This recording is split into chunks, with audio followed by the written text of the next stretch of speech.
आज हाम्रो स्याक नेपालको यो भिजिटमा स्वागत छ सरवरा सर। कस्तो फिल भइरहेको त्यसरी होटल नपाएर भौतारिँदा कस्तो फिल भइरहेको? अलि थोडा बोरिङ फिल भइरहेको छ।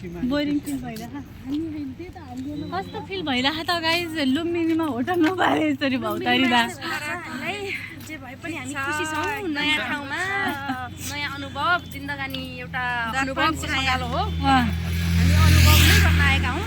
लुम्बिनीले अनुभव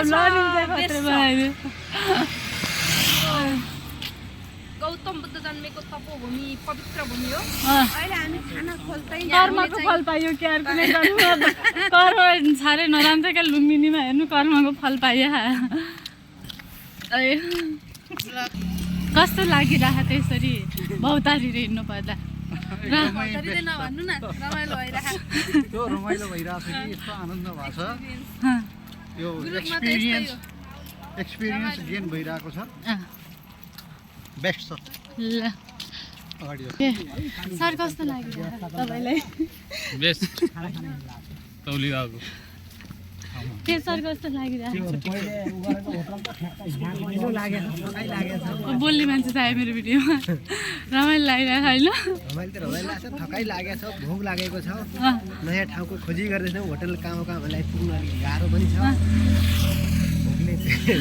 बिहानदेखि 9 बजे खाना 9 बजे खाएको, अहिलेसम्म मुखमा केही गएको छैन। गएको छैन, अलिक समस्या छ।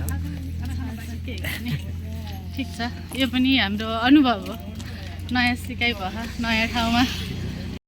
भान्सार कस्तो लागिरहेको हजुरलाई? एकदमै रमाइलो भइरहेछ। नयाँ टिम आउने बित्तिकै यसरी हामी ग्यादर हुन पायौँ होइन? ल त